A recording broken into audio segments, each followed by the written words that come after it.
Assalamualaikum warahmatullahi wabarakatuh. Salam sejahtera buat kita semua.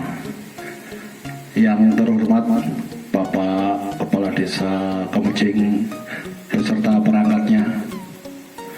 Yang kami hormati Bapak Babinsa Koramil 11 Loano, Bapak Bambang. Yang kami hormati dari Puskesmas Loano, Bapak Tugasno beserta Bidan Desa, Bidan Herna. Yang kami hormati Bapak Ketua BPD, Bapak Kiai Musnandar Miskandar, maaf ya Pak Kiai, maaf tadi salah menyebutkan. Yang kami hormati Bapak Ketua RW maupun RT Desa Kemejing. Yang kami hormati para tokoh warga Desa Kemejing yang tidak bisa saya sebutkan satu persatu. Pertama-tama marilah kita panjatkan puja puji syukur kehadirat Tuhan Yang Maha Esa, Allah Subhanahu wa Ta'ala, yang telah memberikan rahmah hidayah inahnya sehingga kita di siang hari ini bisa berkumpul dalam keadaan sehat walafiat. Amin amin Allahumma amin. Salawat serta salam tercurahkan kepada junjungan Nabi besar Muhammad Sallallahu Alaihi Wasallam yang kita tunggu-tunggu syafaatnya di dunia dan akhirat, yaitu maklumat Kepala Kepolisian Negara Republik Indonesia nomor garing 2 garing 3 tahun 2020 tentang kepatuhan terhadap kebijaksanaan pemerintah dalam penanganan penyebaran virus corona COVID-19. Satu, bahwa pertimbangan situasi nasional terkait dengan cepatnya penyebaran COVID-19, maka pemerintah telah mengeluarkan kebijaksanaan dalam rangka penanganan secara baik, cepat, dan tepat agar penyebarannya tidak meluas dan berkembang menjadi gangguan terhadap keamanan dan ketertiban masyarakat. Dua, bahwa untuk memberikan perlindungan kepada masyarakat, Polri senantiasa mengacu asas keselamatan rakyat merupakan hukum tertinggi. Dengan ini, Kepala Kepolisian Negara Republik Indonesia mengeluarkan maklumat A. Tidak mengadakan kegiatan sosial kemasyarakatan yang menyebabkan berkumpulnya massa dalam jumlah banyak, baik di tempat umum maupun di lingkungan sendiri, antara lain pertemuan sosial, budaya, keagamaan, dan aliran kepercayaan dalam bentuk seminar, lokakarya, sarasehan, dan kegiatan lainnya yang sejenis. Kegiatan konser musik, pekan raya, festival basar, pasar malam, pameran, dan resepsi keluarga. Umpamanya di desa ini yang ada mau nikah, ya boleh, tapi ijab kabul dulu. Ijab kabul resmi di KUA dan juga sesuai dengan SOP. Nanti untuk resepsinya waktu nunggu perkembangan. Jadi nggak boleh resepsi dulu sementara. Tapi kalau nikah boleh. Tapi juga sesuai SOP, nanti KUA juga yang ada SOP-nya. Ada perwakilan dari pihak wali, juga terbatas. Nikah boleh, yuk itu mana orang kena nikah, wah aku selek kebelet lah susah. yaitu kegiatan olahraga, kesenian dan jasa hiburan. Ono hiburan orjen tunggal sementara tidak ada. Unjuk rasa, pawai, karnaval, saya kira nggak ada karena belum Agustusan. Kegiatan lainnya yang menjadikan berkumpulnya massa.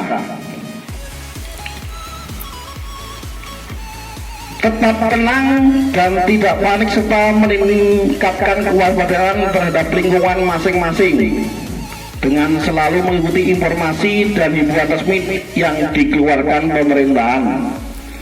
Jadi pemerintah itu nanti menghimbau tujuannya apa? Tujuannya untuk keselamatan kita. Kita itu kasarnya ora usah mikir, ono sing wis mikir. Yang memikir ya pemerintah. Kita harus mengikuti himbauan dari pemerintah. Kebijaksanaan pemerintah harus kita patuhi. Apabila dalam keadaan mendesak dan tidak dapat dihindari, kegiatan yang melibatkan banyak orang dilaksanakan dengan tetap menjaga jarak dan wajib mengikuti prosedur pemerintahan terkait penyebaran COVID-19. Kalau ada kegiatan yang mendesak, berarti masih bisa, cuma harus mengikuti prosedur pemerintahan, jaga jarak. Ya contohnya ini ya, ini bagian dari himbauan pemerintah, jaga jarak. Ini sudah ada tulisannya, posisi duduk, posisi duduk. Ini sudah bagus, Pak Lurah, ini sudah bagus. Ini adalah contoh kecilnya seperti ini. Tapi kalau banyak-banyak lebih nggak boleh. Tapi ini nggak apa-apa. Ini perkumpulan karena untuk kedepannya untuk mencegah. Selanjutnya tidak melakukan pembelian atau menimbun kebutuhan bahan pokok maupun kebutuhan masyarakat lainnya secara berlebihan. Jadi sekarang kalau umpamanya di toko-toko laris atau mana sekarang memang ada nggak boleh beli terlalu banyak, ada pembatasan pembelian baik minyak atau mie itu ada batasannya. Jadi sudah ada peraturannya, nggak boleh beli banyak-banyak di supermarket. Tidak terpengaruh dan menyebarkan berita-berita dengan sumber yang tidak jelas yang dapat menimbulkan keresahan di masyarakat. Jadi ojo nyebarke berita-berita hoax yang dapat meresahkan masyarakat. Kalau nyebarke pasti akan tertangkap. Jangan sampai.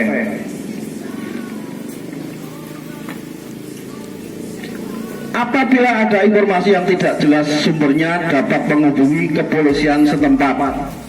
Jadi kepolisian bersama dengan pemerintah desa, dari TNI Koramil, dari kecamatan saling kerjasama untuk mencegah penyebaran virus 19 ini.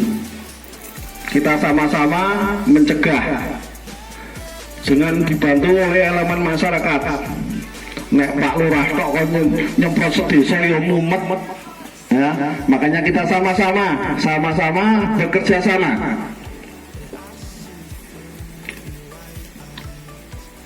Bahwa apabila ditemukan perbuatan yang bertentangan dengan maklumat ini, maka setiap anggota Polri wajib melakukan tindakan kepolisian yang diperlukan sesuai ketentuan peraturan perundang-undangan yang berlaku.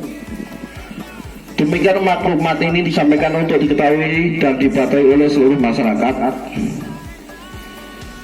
Dikeluarkan di Jakarta tanggal 19 Maret 2020. Kepala Kepolisian Negara Republik Indonesia Dr. Andes Idam Aziz MSI Jenderal Polisi.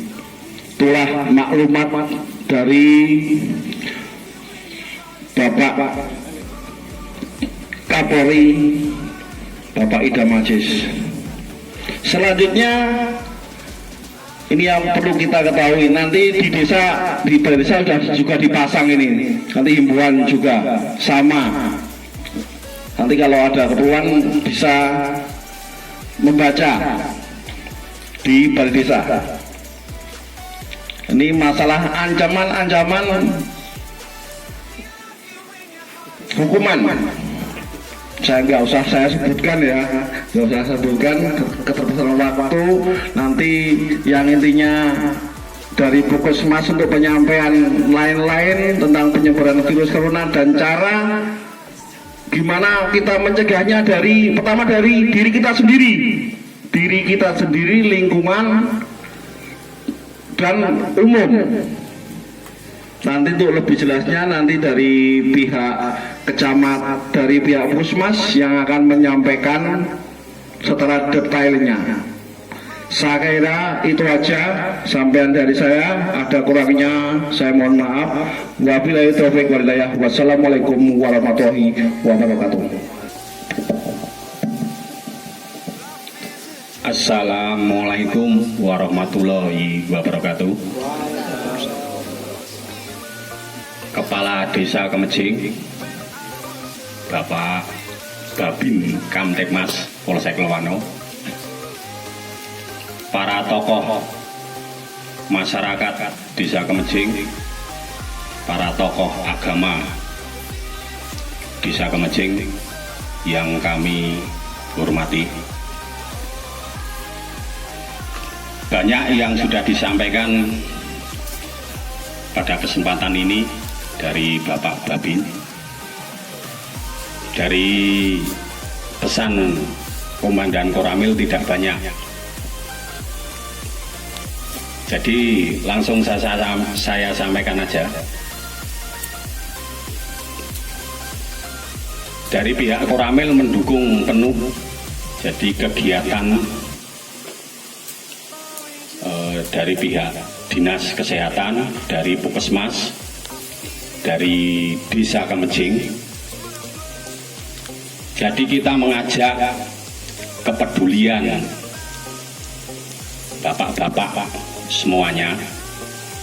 Jadi contoh gini ya Pak ya, misalkan ada warga yang tidak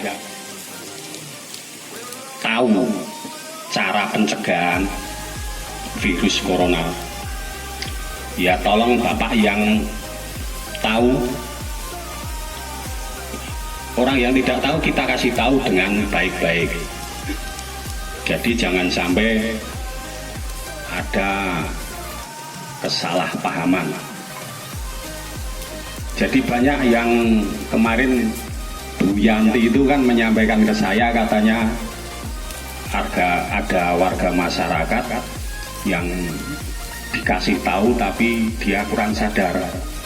Nah itu marilah kita dukung Desa Kemejing ini, program pencegahan virus corona ini supaya jangan sampai ke sini. Itu contoh kecil itu Pak. Jadi tanpa kepedulian kita semua, ya nanti kegiatan-kegiatan program dari Dinas Kesehatan, dari Puskesmas, nanti kita tidak maksimal karena kurangnya kepedulian warga masyarakat Kemejing.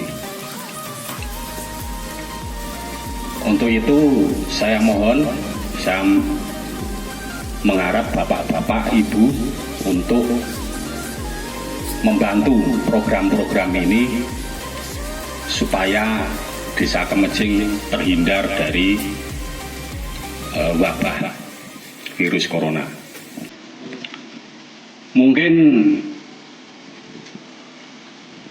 untuk masalah nanti yang lebih detail Ibu Erna dari Bidan Desa atau mungkin dari Bapak yang Turasno dari Puskesmas Lewano yang mau menyampaikan.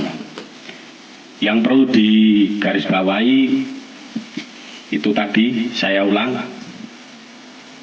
harapan kami Bapak Ibu semua seluruh warga masyarakat peduli lingkungan. Jangan sampai istilahnya kita tidak peduli sama saudara kita, sama rekan kita, sama tetangga kita. Ya marilah kita sampaikan kan dengan baik-baik supaya jadi cara penyampaiannya juga begini Pak, lebih apa ya pendekatan. Kalau dia itu misalkan dikasih tahu kok agak ngeyel, lah nanti mungkin bisa minta tolong sama Pak Babin Kamtipmas atau saya, supaya kita nanti sama-sama lah, kita sama-sama bekerja, kita sama-sama ngasih tahu, menyadarkan lah supaya jangan sampai terjadi di wilayah Kemencing. Mungkin karena ini waktu sudah sore Pak, yang bisa saya sampaikan tidak banyak. Mungkin ada kekurangan, kekeliruan saya penyampaian, saya mohon maaf yang sebesar-besarnya. Nanti untuk yang lebih detail Ibu Erna dari Puskesmas Glowangi. Mungkin demikian Pak yang bisa saya sampaikan. Wassalamualaikum warahmatullahi wabarakatuh.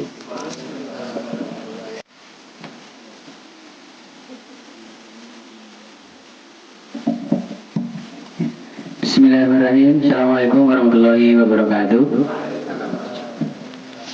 Yang terhormat Bapak Kades Kemencing beserta perangkat, Bapak Ketua BPD, Bapak Babinsa, Bapak Bambang, Bapak Babinsa Kamtip, Bapak Suratman, dan RT RW beserta tamu undangan yang hadir pada kesempatan siang menjelang sore hari ini. Alhamdulillah, puji syukur senantiasa kita panjatkan kehadirat Allah Subhanahu wa taala, yang mana pada kesempatan siang sore hari ini alhamdulillah kita diberikan nikmat sehat sehingga bisa mengadakan pertemuan yang insya Allah bisa membawa manfaat untuk kita semua. Yang kedua, salawat serta salam semoga selalu tercurah pada junjungan kita Nabi besar Muhammad Sallallahu Alaihi Wasallam yang kita nantikan syafaatnya di yaumul qiyamah. Allahumma amin. Yang pertama, kami dari UPT Puskesmas Banyuasin sangat mengapresiasi atas istilahnya terbentuknya Satgas Desa yang khususnya untuk penanganan COVID-19. Kemencing adalah pionir desa pertama yang membentuk itu. Tepuk tangan buat Kemencing. Ya, kami sangat mengucapkan terima kasih pada Bapak Kepala Desa beserta semua perangkatnya yang sudah menginisiasi untuk terbentuknya ini. Karena apa? Tadi sudah disampaikan oleh Bapak Kades bahwa itu sudah diamanahkan oleh Kementerian Desa itu sendiri, yang notabene nanti akan berhubungan dengan Kementerian Kesehatan, Pertahanan, Kapolri dan semuanya, karena ini sifatnya adalah bencana nasional. Jadi semuanya terintegrasi dari pusat sampai tingkat RT, bahkan mungkin sampai nanti tingkat Desa Wisma. Yang ingin kami sampaikan bahwa tadi dari hasil rapat di kecamatan bahwa untuk alur dari pemantauan atau pendatang atau pemudik itu sendiri yang perlu kita tekankan bahwa setiap desa nanti terbentuk untuk Satgas COVID-19. Nah, tujuannya untuk apa? Biar untuk memutus mata rantai dari COVID-19 itu sendiri. Kalau pelaporannya sejak dini, otomatis nanti penularannya saya yakin akan minimal sekali. Karena di daerah Kemencing, daerah Banyuasin, dan pada umumnya Purworejo sekarang belum ada yang positif untuk COVID-19. Tetapi kalau kita preventifnya atau pencegahannya tidak sejak awal sampai kecolongan, nanti imbasnya juga akan meluas, bisa terjadi positif di mana-mana. Contohnya Jakarta, dulu ditemukan 1 orang, kemudian sampai sekarang sepi dari 1036 sampai laporan kemarin. Nah itu kan berarti penularan dari virus corona itu sendiri sangat cepat sekali. Nah penularannya lewat apa sih untuk virus corona itu? Tadi sudah dijelaskan juga sama Pak Kepala Desa terkait penularannya itu. Yang utamanya adalah melalui droplet. Droplet itu adalah percikan ludah. Jika kita ngobrol berdekatan dengan lawan bicara kita lihat ternyata yang lawan bicara kita adalah positif corona. Nah kita pulang ke rumah, kita mukanya mungkin kecipratan air ludah, bajunya kecipratan air ludah, kita tidak langsung bersih-bersih, kita dapat atau terindikasi untuk tertular virus corona itu sendiri. Makanya tadi disampaikan bahwa semua untuk hand hygiene ataupun kebersihan tangan, kebersihan tubuh harus dilakukan secara kontinu dan terus menerus. Apa yang paling efektif untuk pencegahan virus corona adalah dengan cuci tangan menggunakan sabun sesering mungkin. Tidak dianjurkan dengan hand sanitizer, ya. Saya garis bawahi, tidak dianjurkan dengan hand sanitizer. Karena apa? Dengan hand sanitizer itu kuman itu akan mati di sini, tetapi kuman itu masih menempel di tangan. Tetapi kalau kita cuci tangan menggunakan sabun dan air mengalir, otomatis anorganik ataupun virus itu akan larut dengan air mengalir sehingga tidak menempel lagi di tubuh kita. Nanti kalau misalkan kita terus menerus menggunakan hand sanitizer juga lama-kelamaan akan jadi iritan juga di tangan. Maksimal kita menggunakan hand sanitizer itu cuma maksimal 5 kali sehari. Ya dalam siklusnya 5 kali kita harus cuci tangan menggunakan air sabun. Nah 5 kali menggunakan air sabun. Kalau terus menerus seperti itu, nanti tangan kita lama-kelamaan jadi kasar, iritasi, jadinya malah kuman gampang masuk. Tidak terkecuali kuman-kuman yang lain, bukan hanya corona. Nah kembali lagi bahwa untuk setiap pemudik harus lapor, yang harus dibawahi harus lapor kurang dari 24 jam. Ya, itu yang perlu kita garis bawahi. Nah, di sini tadi sudah disepakati untuk alurnya, setiap pendatang wajib lapor ke RT, RW atau kader. Nah, untuk Kemejing dan desa-desa 10 desa yang ada di Banyuasin sudah terbentuk kader malaria. Nanti untuk kader malaria untuk dioptimalkan menjadi kader COVID-19. Silakan desa untuk rumah-rumah binaannya yang 10 rumah tersebut silakan untuk dipantau. Kalau ada yang pendatang silakan untuk dilakukan. Nah, dari kader atau RT RW ya yang tadi akan dibentuk pada kesempatan sore ini. Nah, itu tujuannya untuk apa? Untuk merekap laporan tersebut dari masing-masing kader ataupun RT RW setempat. Kemudian posko desa siaga menyampaikan data pendatang ke petugas. Nah, petugas di sini adalah petugas puskesmas ataupun nanti ada posko di Kecamatan Luwano, karena Kecamatan Luwano sendiri nanti akan membentuk posko yang mendata dari semua yang ada di Kecamatan Luwano itu sendiri. Dan karena Kecamatan Luwano ada 2, yaitu puskesmasnya yaitu Puskesmas Maron sama Banyuasin. Kalau yang 10 desa yang termasuk Kemejing sini laporannya ke Puskesmas Banyuasin, yaitu ke saya sendiri. Dan kemarin sudah kita cetakan banner untuk ada pendatang, silakan bisa dikomunikasikan kepada nomor yang ada di kemarin dicetakkan banner yang ada di tempel di desa-desa itu. Yang selanjutnya nanti kami dari petugas puskesmas atau surveillance nanti akan memfollow up data tersebut. Misalkan nanti kita identifikasi bahwa orang tersebut masuk dalam pemantauan atau ODP atau pasien dalam pemantauan. Nah, nanti kita akan men-screening dari hasil analisanya Bapak Ibu, dari hasil laporan Bapak Ibu. Nah, dari situ kita akan menyimpulkan bahwa di situ ada keluhan atau tidak. Jika nanti ada keluhan, misalkan batuk pilek, dan itu dari daerah yang sudah terjangkit, itu masuknya orang dalam pemantauan. Yang men-screening siapa nanti? Dibantu oleh bidan desa.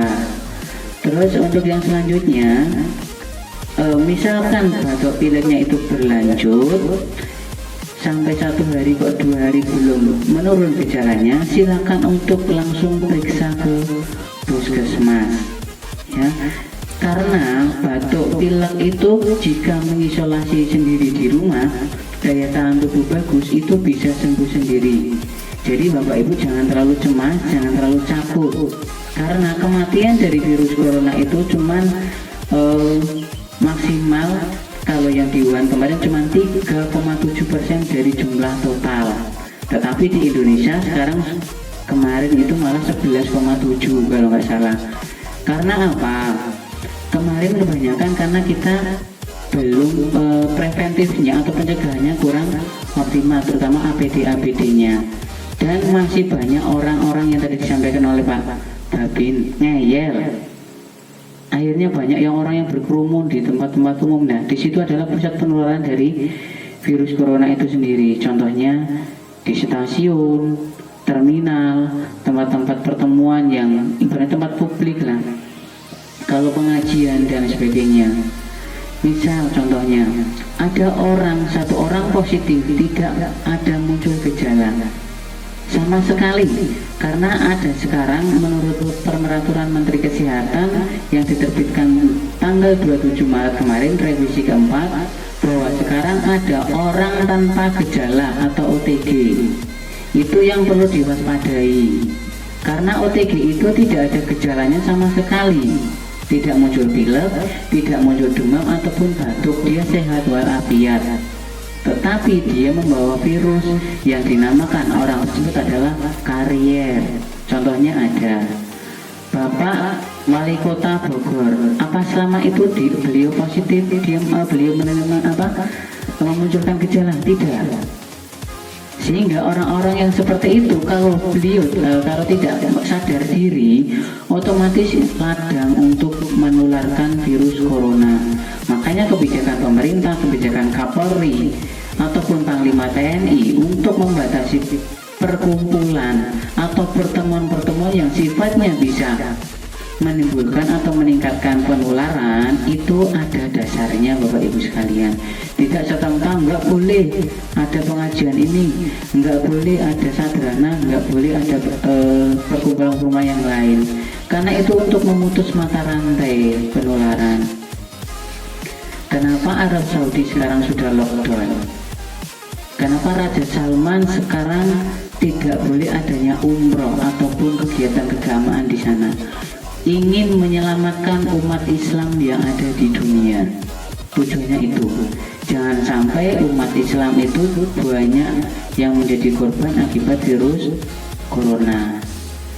Nah, terus untuk selanjutnya, kembali lagi, kalau terjadi keluhan batuk, pilek, demam, dan ditambah sesak nafas, segera mungkin untuk menghubungi petugas puskesmas ataupun bidan desa. Yang terdekat adalah bidan desa. Karena apa? Jangan sampai yang sesak nafas itu akan menimbulkan komplikasi ataupun penyakit-penyakit yang lain. Karena kalau misalkan ada keluhan sesak nafas, batuk pilek, demam lebih dari 38 derajat Celcius, itu sudah mengarah ke pasien dalam pemantauan di situ. Nah, apalagi dia punya riwayat bepergian dari daerah terjangkit. Contohnya daerah terjangkit mana saja? Di sini akan saya sampaikan. Untuk daerah terjangkit sekarang yang kasusnya paling banyak di Indonesia, Wuhannya Cina, yaitu adalah Jakarta. Padahal saya rekap dari laporan masing-masing yang datang ke puskesmas, pemudik ke daerah wilayah Banyuasin hampir 60% bahkan 70% dari Jabodetabek. Yang harus kita waspadai itu. Makanya orang-orang yang habis pulang dari Jabodetabek, kami sudah edukasi untuk isolasi diri dulu selama 14 hari di rumah. Ada pertanyaan, Mas, kalau saya isolasi diri di rumah bekerjanya gimana? Nyari makannya gimana? Itu yang menjadi pertanyaan. Itu memang sulit untuk dilakukan isolasi diri di rumah atau berdiam diri di rumah. Tetapi itu anjuran. Kalau misalkan satu orang itu positif, tidak mau isolasi diri di rumah dan menularkan warga yang lain, masalahnya akan bertambah besar. Kalau misalkan terjadi lockdown tadi yang disampaikan oleh Pak Camat, misalkan Purworejo benar-benar lockdown, tidak ada boleh warga yang keluar ke rumah, nanti akan didirikan dapur umum di kabupaten dan makanannya itu akan disuplai lewat kecamatan. Semua orang harus berdiam diri di rumah, tidak boleh pergi sama sekali kemana-mana. Kalau sudah terjadi seperti itu, siapa yang sulit? Kita sendiri kan. Nah, makanya sebelum terjadi penyebaran atau pemerataan virus corona, monggo mulai dari sekarang kita harus bisa mencegah lebih awal penularan tersebut. Terus untuk daerah lain yang kedua yaitu daerah Bandung, Jawa Barat. Terus yang selanjutnya Depok, Tangerang dan Bogor, Solo. Terus sekarang Magelang, Kebumen dan Wonosobo. Itu sudah ada yang positif, Bapak Ibu sekalian. Kebumen sudah ada yang positif 1, Wonosobo sudah ada yang positif 1, Magelang sudah ada yang positif 3, dan Purworejo kemarin ada pendatang dari daerah Jawa Barat, kalau nggak salah Tangerang, mahasiswa meninggal. Nah, itu dari hasil ronsennya dan pemeriksaan laboratoriumnya sudah mengarah ke COVID-19. Kalau misalkan besok kita disediakan rapid test atau tes cepat untuk coronavirus, jangan kaget Bapak Ibu kalau di Purworejo nanti ada yang positif. Sekarang mungkin belum muncul, tetapi kita berdoa bersama-sama semoga Purworejo jangan sampai ada yang positif. Tetapi kalau masih ada yang banyak keluar, terutama di daerah-daerah yang terjangkit, nah itu resikonya kesana kulaan virus kembali ke sini menularkan. Itu yang harus kita waspadai. Yang selanjutnya di sini tujuannya kami dari UPT Banyuasin menekankan itu bersama Muspika ataupun dari Bapak Babinsa ataupun Bapak Babin Kamtib tadi, biar memutus mata rantai penularan dari COVID-19. Nah, kalau hasil screening tadi tidak ada keluhan Bapak Ibu, wajib isolasi diri 14 hari. Mau tidak mau kita upayakan. Kalau mau keluar dengan kepentingan sangat penting sekali, misalkan mau beli beras ataupun yang lain, silakan menggunakan masker. Masker tidak harus menggunakan masker bedah, menggunakan slayer bisa, menggunakan masker biasa yang buatan ada contohnya enggak Mbak Erna?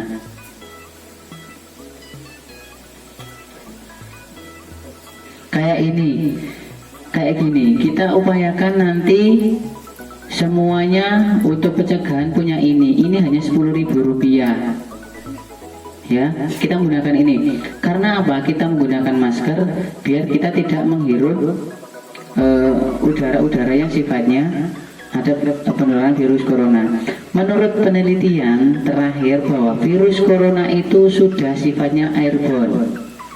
Apa yang dikatakan airborne itu bisa menular melalui udara, tidak hanya kita memegang barang. Kalau di airborne, virus corona itu dikatakan 2-3 jam di udara bebas. bisa melayang-layang di udara 2-3 jam. Kalau di logam itu bisa bertahan sampai 12 jam. Contohnya kayak HP ataupun laptop ataupun yang lain. Terus selanjutnya kalau di baju kita itu bisa bertahan 8-10 jam untuk virus corona. Makanya habis bepergian nanti prosedurnya di rumah, silakan Bapak Ibu langsung lepas baju, jangan masuk ke ruang utama atau ruang keluarga ataupun ruang yang biasanya digunakan untuk keluarga berkumpul. Silakan lepas dulu bajunya, semuanya dilepas, tapi jangan dilepas di luar rumah. Di dalam rumah, habis itu dilepas, masukkan ember, direndam pakai deterjen. Bapak Ibu langsung mandi. Saya sendiri habis pulang dari kantor itu langsung lepas baju, mandi. HP-nya saya lap pakai alkohol swab. Terus selanjutnya sepatunya saya nggak pernah bawa sepatu pulang sekarang saya tinggal di kantor. Karena tujuannya Pak, kita tidak tahu kita karir atau tidak. Kalau kita karir, anggota keluarga kita tertular, ya itu yang menjadi masalah nantinya. Nah nanti kalau misalkan isolasi diri, hindari berkumpul banyak orang, pisahkan dari lansia, orang sakit. Nah kenapa yang banyak meninggal itu adalah rata-rata adalah lansia dan orang yang punya penyakit bawaan. Hampir 80%, yaitu yang dinamakan komorbid atau penyakit penyerta. Contohnya diabetes, darah tinggi atau penyakit batuk pilek lainnya, atau punya riwayat penyakit pernapasan sebelumnya. Itu yang kebanyakan meninggal.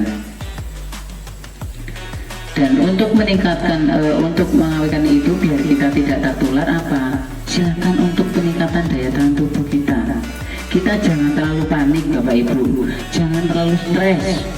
Kalau kita panik, kalau kita stres, autoimun kita otomatis akan turun karena berhubungan dengan hormonal. Hormon yang memproduksi imunitas sehingga kita stres itu tidak bisa memproduksi imun sehingga kita gampang ketularan. Kenapa anak-anak jarang yang ketularan virus corona? Karena anak-anak itu nggak pernah berpikir corona ini menular atau tidak, sehingga dia malah daya tahan tubuhnya bagus. Tapi kita stresnya luar biasa sekarang, parnonya luar biasa, ketakutannya sampai berlebihan. Jangan sampai habis corona itu muncul kasus psikosomatis, nanti rumah sakit jiwanya jadi penuh. Ya, intinya itu. Upaya yang dilakukan di rumah yaitu saya bacakan nanti Bapak Ibu biar tinggal di rumah, jangan bekerja dan bepergian ke ruang publik. Dalam dikutip tinggal di rumah itu tidak serta-merta tinggal di rumah terus tadi kita terang oleh Pak Camat. Kalau ada kepentingan yang mendesak tidak boleh ditinggalkan, silakan untuk keluar rumah. Tetapi tadi saya sampaikan setelah pulang harus melakukan prosedur pembersihan diri. Pas mau keluar kita harus menggunakan masker. Terus selanjutnya gunakan kamar terpisah dari anggota keluarga lainnya kalau misalkan ada ODP. Kalau yang dari Jakarta silakan untuk diedukasi menggunakan kamar tersendiri. Jangan berkumpul dengan yang lain. Lalu bojoku masa 14 dino rapan kumpul, nah, sabar sih. Ya, kalau sudah dinyatakan nanti sehat tanpa ada gejala selama 14 hari dari tenaga kesehatan, silakan monggo dikumpulkan, dipuas-puas, tidak masalah.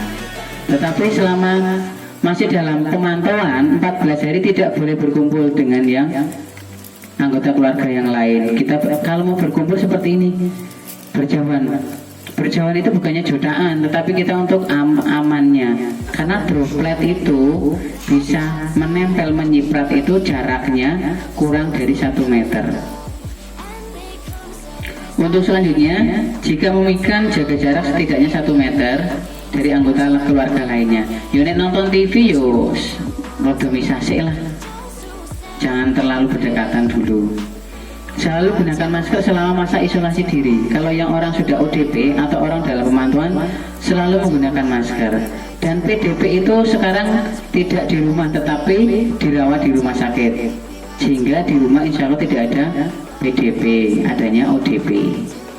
Untuk yang selanjutnya, lakukan pengukuran suhu dan observasi gejala klinis jika muncul batuk dan kesulitan bernapas atau demam. Silakan, kalau merasa demam atau muncul batuk pilek masa intubasi tersebut, misalkan kita observasi laporan ke Satgas Covid tanggal 30. Setelah itu kok muncul batuk pilek demam, silakan langsung datang ke puskesmas, jangan menunggu-nunggu.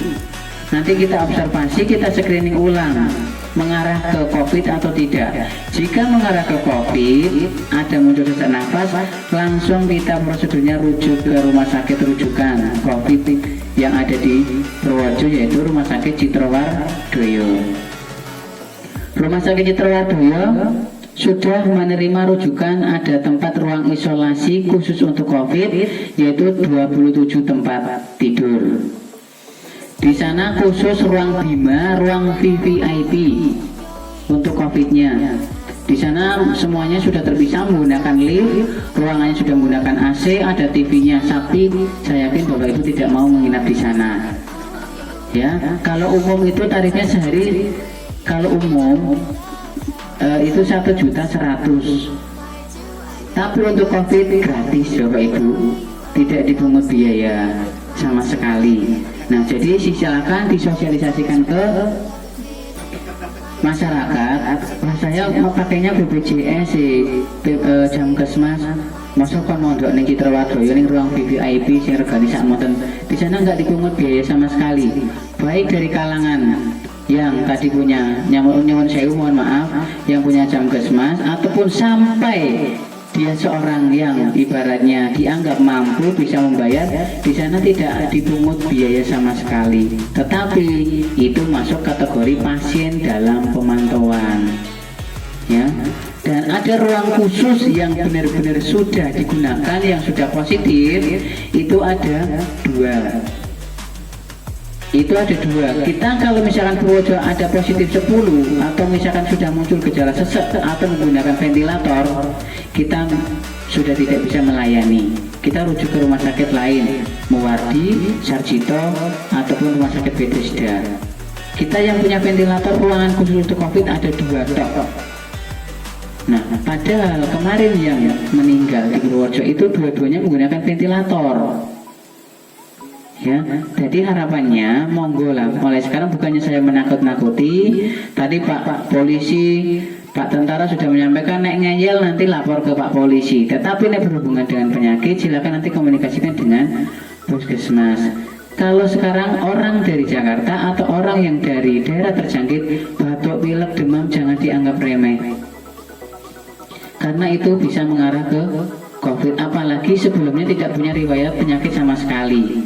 Misalkan umurnya 25 tahun, pulang dari Jakarta, tiba-tiba pulang 2 hari, 3 hari di sini, kok batuk pilek, demam, kok muncul sesak nafas, nyeri tenggorokan, itu sudah sangat mengarah ke COVID-19.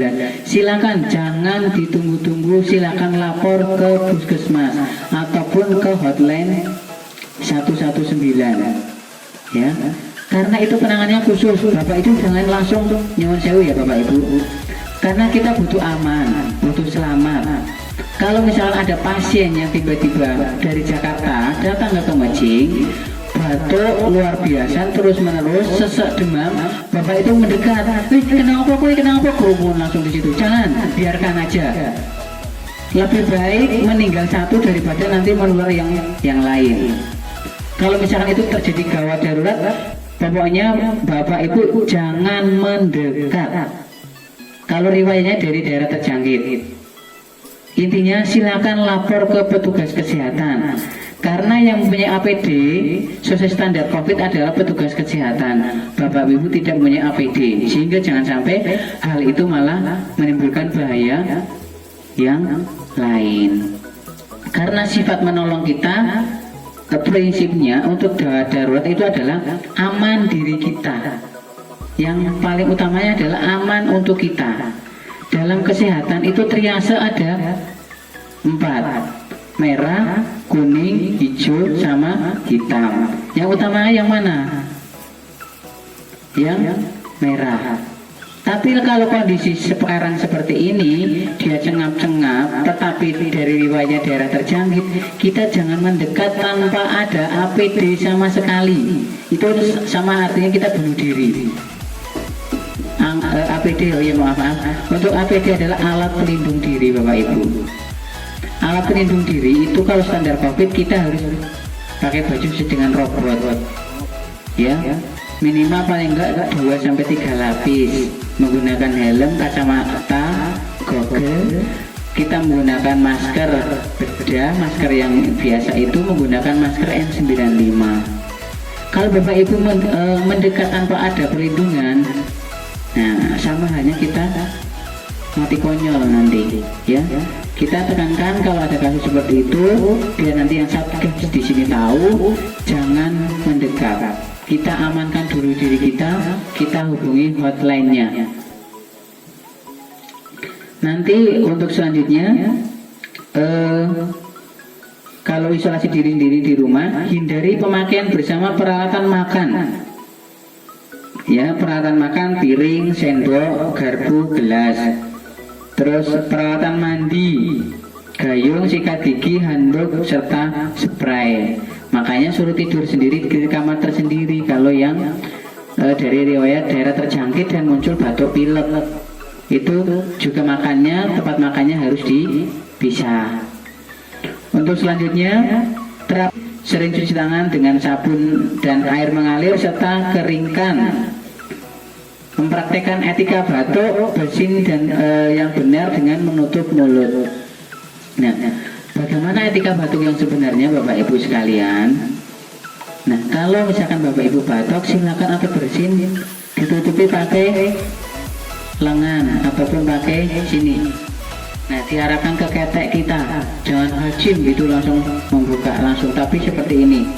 Nah, seperti ini itu tujuannya untuk apa? Biar airborne-nya tadi tidak menyebar kemana-mana, tetapi masih di diri kita sendiri. Tujuannya apa? Tidak menularkan ke orang lain. Untuk selanjutnya, berada di ruang terbuka, berjemur di bawah sinar matahari pagi hari. Kita dianjurkan sekarang untuk berjemur 15 menit sampai 30 menit setiap hari. Nanti tambah hitam, nggak apa-apa, tambah hitam daripada tertular virus corona.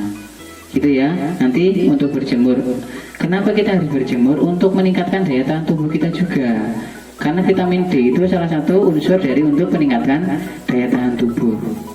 Selanjutnya, menjaga kebersihan rumah dengan cairan disinfektan. Disinfektan itu silakan digunakan dengan rasional Bapak Ibu. Cara pengoplosannya jangan terlalu berlebihan. Disinfektan sampai mati kumane baik line misalkan sak gelas terus airnya sak cedok. Wah, itu namanya pemborosan yang pertama. Yang kedua malah nanti akan bikin masalah yang lain, karena sifatnya kalau disinfektan digunakan terus menerus itu bisa membahayakan juga ke diri kita nanti jangka panjang efeknya, sehingga kita harus menggunakan yang rasional. Cukup aja 2 sendok makan, 2 sendok makan untuk 1 gayung, itu cukup untuk membersihkan area sekitar kita. Dan kita tidak dianjurkan kita disemprot menggunakan Baiklin ataupun Wipol, jangan. Itu bikin iritasi, gatal nanti kita.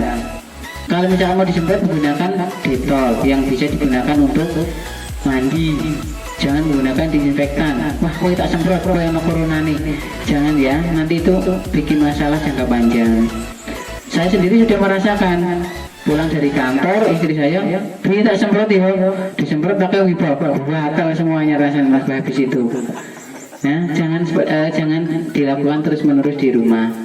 Kalau yang disemprot menggunakan disinfektan itu adalah misalkan motor, sepatu, tas, ataupun alat-alat yang lain, HP, itu boleh disemprot menggunakan itu. Tetapi kalau untuk kita Cukup dengan cuci tangan, habis itu sampai rumah mandi, pakaiannya direndam pakai disinfektan, dan cukup itu.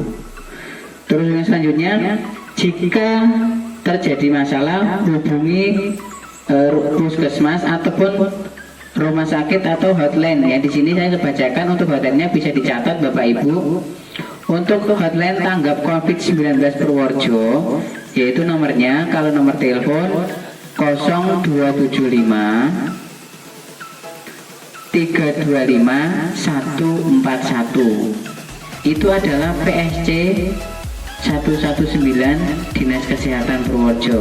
Nanti kalau Bapak Ibu menemukan kasus darurat seperti tadi, tibanya sesek, Bapak Ibu langsung hubungi itu, minta dijemput di Kemejing, dusun mana, RT RW ini, langsung dari sana akan meluncur kalau misalkan terjadi kasus seperti itu. Dan dari sana sudah menggunakan peralatan dan APD lengkap sesuai dengan standar penanggulangan COVID-19.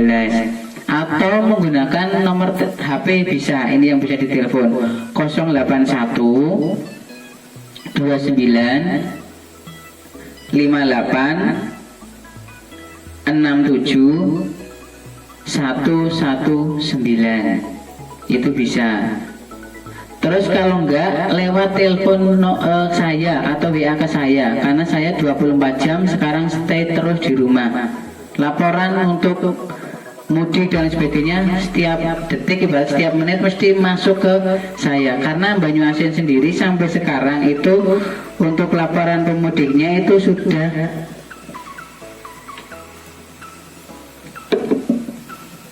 kurang lebih 156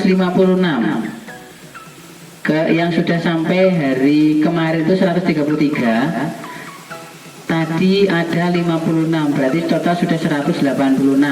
Itu untuk yang Banyuasin saja.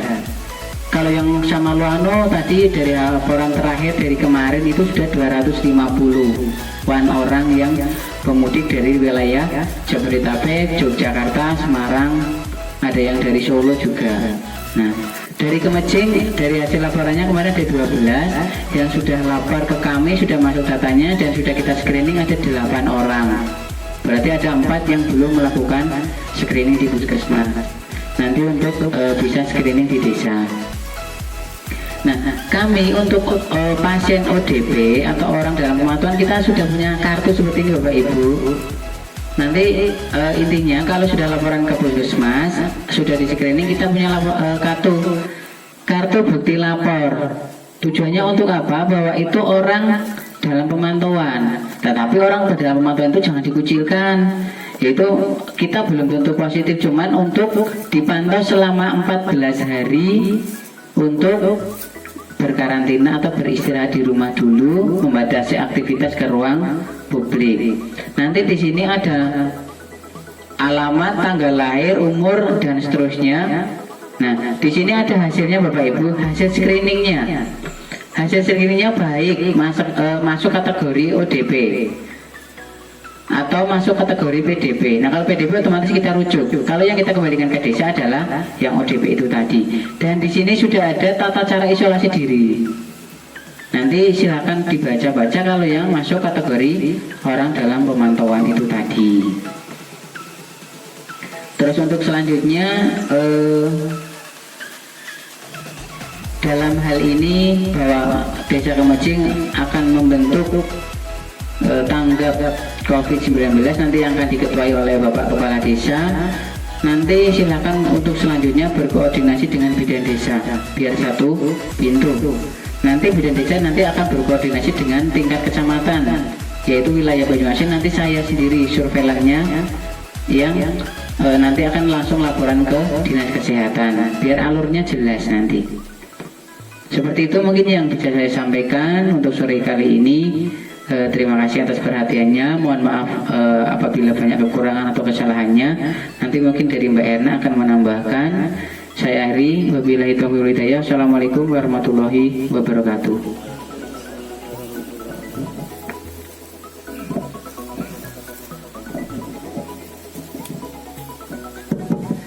Sebelum pembentukan relawan desa COVID atau Corona, mbok pilih saking panjenengan pemaparan tadi dari Bapak Turasno.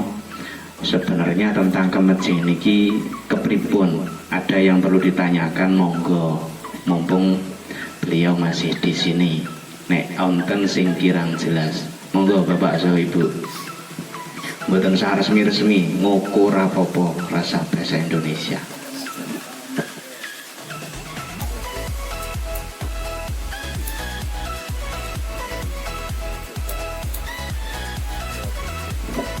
Kulo tak nyumbang pertanyaan siji.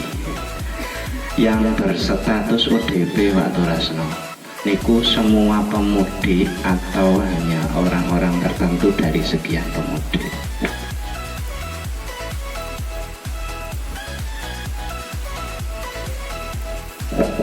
Untuk ODP kemarin, untuk pencegahan, untuk kewaspadaan kita, bahwa di sini untuk ODP yang sebenarnya ODP itu adalah, ini saya bacakan.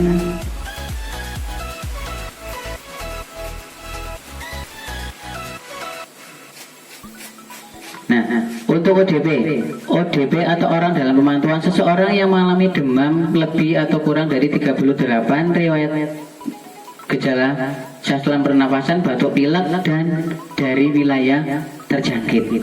Tetapi sekarang dari zona merah itu sudah dikategorikan ODP kategori 1. Yang ODP kategori 2 nanti yang sudah muncul gejala demam sama batuk. Kalau sudah muncul sesak nafas dan itu dari wilayah terjangkit, tadi saya sampaikan ada sesak nafas, ada demam, ada batuk pilek, nyeri tenggorokan, dan dari wilayah terjangkit itu sudah masuk kategori PDP, pasien dalam pengawasan. Ya, untuk ODP dari wilayah terjangkit yang zonanya notabene zona merah itu sudah masuk ke ODP, tetapi kita tidak laporkan untuk dimasukkan cek rapid test, kecuali yang di tengah pemantauan itu 14 hari kemudian dia muncul gejala batuk pilek, demam, ataupun yang lain, kita cek untuk di rapid. Karena Purworejo nanti akan dapat rapid test kurang lebih hampir 2000-an, tetapi itu tidak dicek untuk semuanya. Karena saya sendiri dan teman-teman di Puskesmas itu masuk orang tanpa gejala. Orang tanpa gejala itu bisa membawa virus, sehingga kita perlu cek rapid test. Tetapi orang ODP kategori 1, kategori 2 tadi yang ada gejalanya batuk pilek, demam, nyeri tenggorokan, dan dari wilayah terjangkit itu wajib dicek rapid test. Datanya nanti kita usulkan ke Dinas Kesehatan. Tapi alhamdulillah Kemejing selama yang dilaporkan ke kami tidak ada yang muncul gejala itu. Tetapi kemarin dari arahan Dinas Kesehatan, silakan Mas untuk notifikasi ataupun untuk warning. Pertama, silakan semua data pemudik dilaporkan ke Dinas Kesehatan. Gitu mungkin Pak Lurah. Mungkin kita pertanyaan yang lain silakan.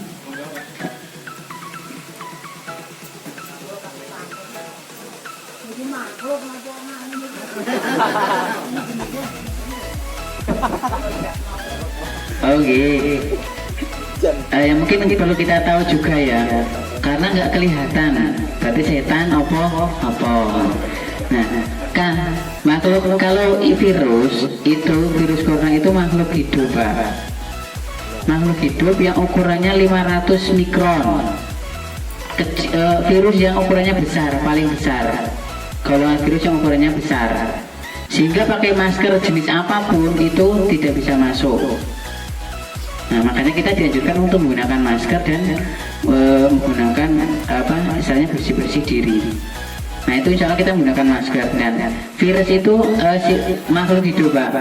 Virus itu bisa hidup jika berinang itu di tubuh vektor, misalkan hewan, kelelawar, sama unta. Kalau yang corona kebanyakan di kelelawar sama unta.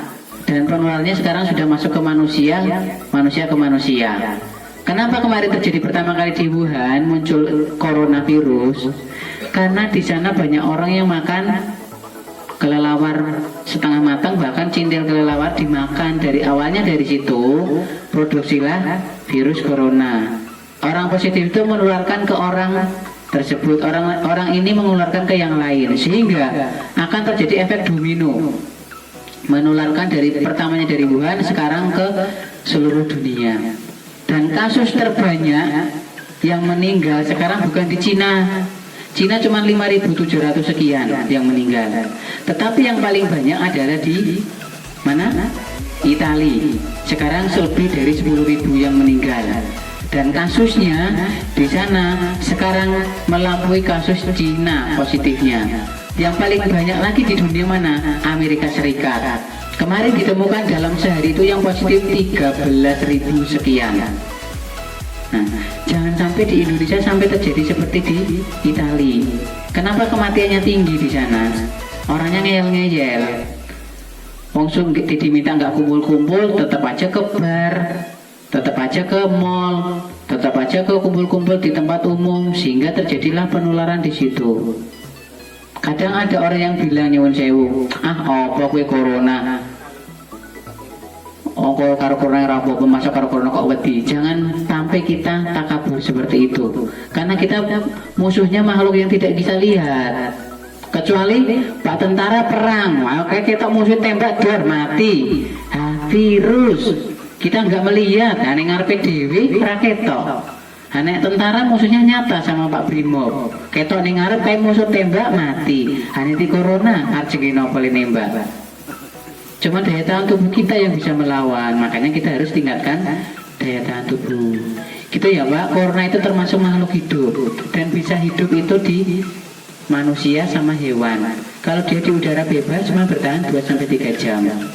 Kalau di kayak HP itu bertahan sampai 12 jam. Kalau di pakaian itu bisa bertahan 8-10 jam. Makanya kalau direndam, kalau dijemur, insya Allah kita virusnya cepat mati sehingga melemah, tidak menginfeksi diri kita ataupun orang-orang lain. Mungkin gitu ya Pak.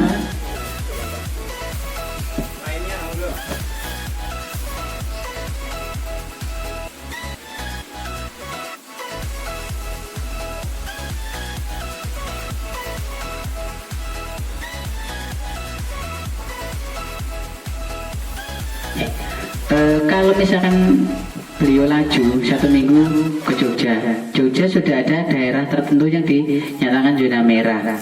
Daerah Sleman, Bantul itu masuk zona merah. Kalau daerah kesini, daerah yang masih Kaliurang itu belum, zonanya masih kuning. Nah, kalau yang wilayah bekerjanya di sana, Sleman ataupun Bantul, kita sudah punya kemarin semua yang riwayat bekerja di Yogyakarta, kita punya data dari Puskesmas. Nanti yang ini itu dipegang, dibawa pulang, kita tetap monitor selama 14 hari. Nah, kalau sudah 2 minggu ternyata tidak muncul gejala, tetap berarti lapor 14 hari kemudian dinyatakan sehat. Tetapi setelah dinyatakan sehat oleh dinas kesehatan, ya jangan serta-merta nanti, wah aku wis sehat tak dolan-dolan ning Yojo, ning Malioboro. Kita tanpa menggunakan masker dan sebagainya, itu namanya cari penyakit. Kalau dinyatakan sehat ya tetap kita harus waspada.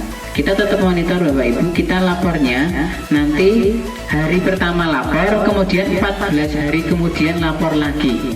Kita monitor, kalau di screening lagi dinyatakan sehat tanpa ada gejala, nanti bikin pernyataan bahwa saya namanya ini sudah dinyatakan sehat oleh dokter, nanti ditandatangani oleh dokter Puskesmas.